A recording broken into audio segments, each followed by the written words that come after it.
I want to tell you something about traveling solo. Traveling solo is confronting a specific kind of fear. Not just the fear of unfamiliar places, but the fear of experiencing them without the comfort of familiar people. There is safety in knowing someone is beside you, willing to discover the unknown with you. And without that certainty, fear naturally follows. There is fear that the experience won't feel as full.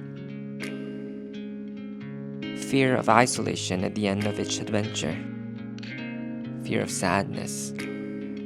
Of not being able to share moments with the people you wish you were creating memories with. When life feels heavy, we instinctively lean into what's familiar because familiarity feels safe. But have you ever heard of the quote? Everything you've ever wanted is on the other side of fear. So to achieve the things I want, I have to cross that bridge. I love discovering new places, and I love discovering more of myself, especially while navigating uncertainty. I've learned that discomfort and pain can be teachers, and that self-awareness allows me to appreciate the goodness I bring into relationships while remaining open to growth and change.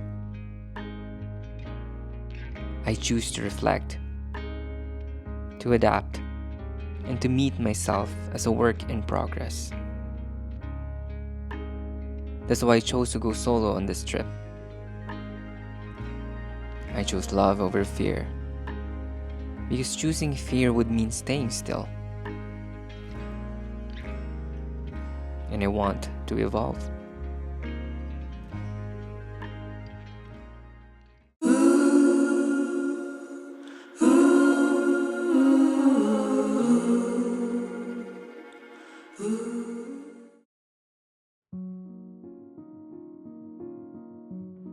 Love means trusting myself to navigate unfamiliar places, emotions, and moments of solitude. I need to stop doubting myself based on the outcome of the things beyond my control. I need to trust and believe in my capability, in doing great things, and being able to see great things despite hardships. I need to trust my instincts that pushing myself to overcome most of the fears I currently have are all based on comfort and familiarity, and getting out of it is tough, but possible. The outcome can be uncertain, but I have to trust myself that there are great things that will come out from all of this. I may not know what's ahead, but I trust myself to meet it.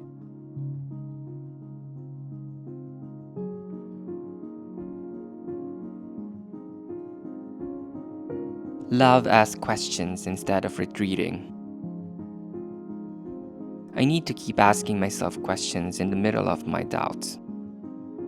While I doubt if I can enjoy this experience alone, I have to ask myself, what are the things I can do to fully enjoy it? When I anticipate isolation, I have to ask the question, why don't you allow yourself to feel it? How do you stay afloat to prevent yourself from drowning in the sea of sadness? You are aware you are capable to mingle with strangers. Instead of avoiding interactions, what will be your approach to start a conversation? How will you express to a stranger that you are curious about them, where they've been, and how are they? How's their experience so far? Lastly, and most importantly,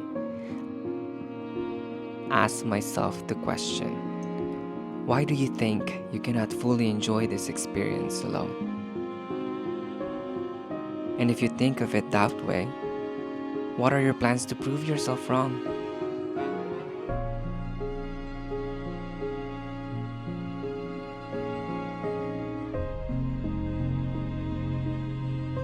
Love is being fully where you are, even when there's no one to share it with.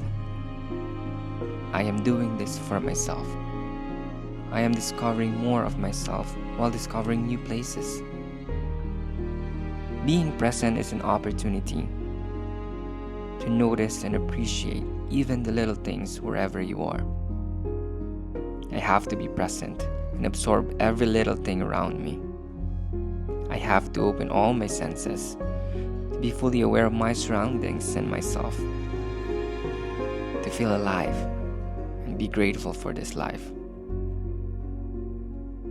Because the moment is still worthy, even without a witness.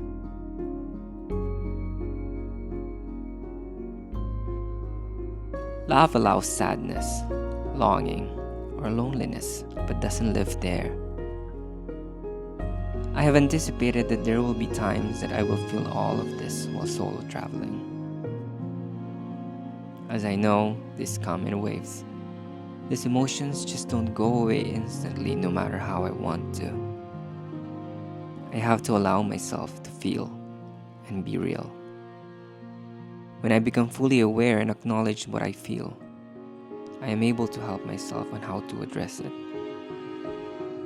Because I was able to identify the emotion, I am able to find ways on how to cope and be able to channel negative energies into something productive, such as turning pain into power or turning weeping into wisdom. Because I can acknowledge the pain without letting it define the experience.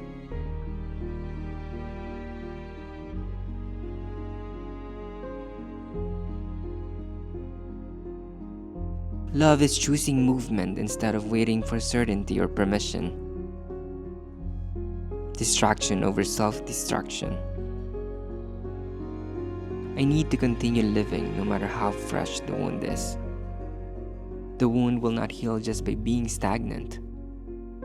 The pain will always be extreme in the beginning, but I have to endure the pain and find ways to distract myself from focusing on what's hurting. I have to learn how to keep going while in pain. I have to learn how to keep going while hurting. I have to continue doing the things to survive. And I have to do the things I've been wanting to do to feel that I'm really living. Because I don't need to be fully healed to keep living.